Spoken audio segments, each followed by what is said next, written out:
단 3년 만에 218명의 사람들이 흔적도 없이 사라졌습니다. 현장에는 어떠한 싸움의 흔적도 없었고 시신 또한 발견되지 않았습니다. 그들이 남겨둔 귀중품들은 고스란히 온전한 상태로 남아 있었죠. 오직 나무와 울타리에 기이한 문자 2개만이 새겨져 있었을 뿐입니다. 이 사건은 미국 역사상 가장 거대한 첫 번째 미스터리가 되었습니다. 그리고 최근 고고학자들의 새로운 발견이 이 오랜 수수께끼의 실마리를 풀기 시작했습니다. 오늘 우리가 이야기할 주제는 바로 로아노크 섬에 사라진 식민지에 대한 이야기입니다. 4세기가 넘도록 이어져 온 이 미스터리는 아주 작은 디테일 하나까지도 사람들의 탐구욕을 자극합니다. 고고학자들은 오늘날까지도 이 천고의 수수께끼를 풀기 위해 탐사를 이어가고 있습니다. 사건은 승승장구하며 해외로 세력을 확장하던 1587년의 영국으로 거슬러 올라갑니다. 야심 가득했던 월터 롤리 경은 북미 대륙에 뿌리를 내리고 세력을 확장하는 동시에 아시아로 통하는 지름길을 찾고자 했습니다. 그리하여 그는 존 화이트가 이끄는 118명의 개척민들을 후원하게 됩니다. 이 개척대 안에는 남녀노소가 모두 포함되어 있었습니다. 대서양을 건넌 이들은 로아노크 섬에 상륙하며 영국의 두 번째 식민지 개척이라는 대장정의 서막을 열었습니다. 이들은 떠나기 전 한 가지 약속을 했습니다. 만약 위험에 처하거나 이주를 해야 할 경우 눈에 잘 띄는 곳에 글자를 새겨두기로 한 것이죠. 만약 긴급한 상황이라면 글자 위에 십자가 표시를 더하기로 약속했습니다. 하지만 지도자 존 화이트는 자신이 떠난 뒤 무려 3년이라는 시간이 걸릴 줄은 꿈에도 몰랐을 것입니다. 그가 영국으로 돌아갔을 때 마침 영국과 스페인 사이에 전쟁이 발발했고 배들이 모두 징발당하면서 그는 북미로 다시 돌아갈 수 없게 되었습니다. 1590년 8월 18일 외손녀 버지니아 데어의 세 번째 생일이 되어서야 그는 마침내 보급품을 싣고 돌아오는 길에 오를 수 있었습니다. 마침내 섬에 발을 디딘 그 순간 그는 완전히 얼어붙고 말았습니다. 한때 활기찼던 식민지에는 오직 죽음과 같은 고요함만이 감돌고 있었기 때문입니다. 가옥들은 통째로 깔끔하게 철거되어 있었고 핏자국이나 시신은 전혀 찾아볼 수 없었습니다. 지도와 서적 같은 귀중품들도 전혀 손상되지 않은 채 그대로 남아 있었습니다. 마치 모든 이들이 잠시 외출이라도 한 듯 말이죠. 하지만 그들은 두 번 다시 돌아오지 않았습니다. 미친 듯이 흔적을 찾던 존 화이트는 마침내 나무 기둥에서 CRO라는 세 글자를 발견합니다. 그리고 울타리 말뚝에는 크로아토안이라는 온전한 단어가 새겨져 있었습니다.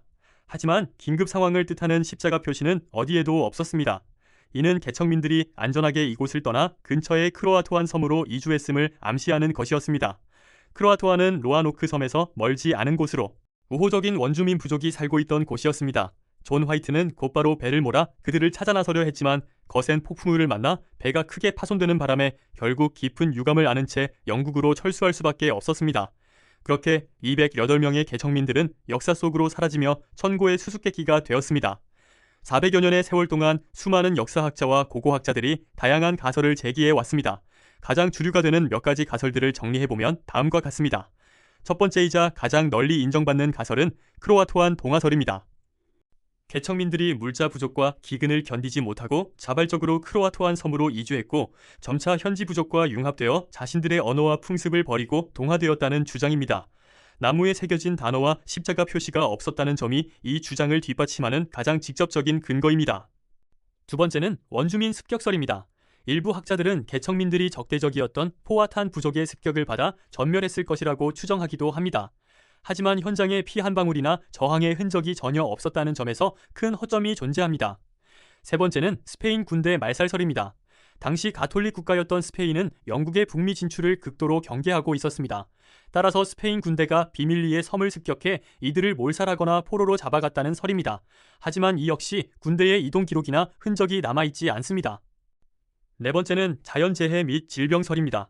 미 대륙의 낯선 환경 속에서 치명적인 전염병이 돌았거나 극심한 가뭄으로 인해 집단사 폐사했다는 가설입니다. 그러나 시신이 단 한 구도 발견되지 않았다는 의문은 여전히 풀리지 않습니다. 영원히 묻힐 것 같던 이 미스터리는 21세기 들어 첨단 과학기술과 고고학적 발굴을 통해 새로운 국면을 맞이하게 됩니다. 고고학 연구팀이 로아노크 섬 인근 지역과 당시 지도들을 정밀 분석한 결과 놀라운 사실이 밝혀졌습니다. 당시 존 화이트가 그린 지도 위에 교묘하게 덧칠해진 패치가 발견된 것인데 그 패치 아래에는 비밀리에 기획된 새로운 요새의 위치가 숨겨져 있었습니다. 개척민들이 단순히 사라진 것이 아니라 계획적으로 내륙 안쪽으로 이동했을 가능성이 제기된 것입니다. 또한 주변 원주민 거주지터에서 16세기 영국식 도자기 파편과 당시 개척민들이 사용했던 귀중품, 그리고 유럽인의 흔적이 남은 유골들이 잇따라 발굴되었습니다. 이는 사라진 118명의 주민들이 원주민 부족 속으로 완전히 스며들어 그들의 일부가 되었다는 동화설에 강력한 쇠기를 박는 증거였습니다. 결국 이들은 끔찍한 저주나 외계인의 납치로 사라진 것이 아니었습니다. 척박한 환경 속에서 살아남기 위해 원주민들과 손을 잡고 새로운 삶을 선택했던 것이죠. 400년 동안 미국 역사상 가장 기괴한 실종으로 불렸던 로아노크의 미스터리, 이제는 그 슬프고도 위대한 생존의 역사가 세상에 드러나고 있습니다. 오늘 영상이 흥미로우셨다면 구독과 좋아요, 그리고 알림 설정까지 부탁드립니다. 여러분의 생각을 댓글로 남겨주세요.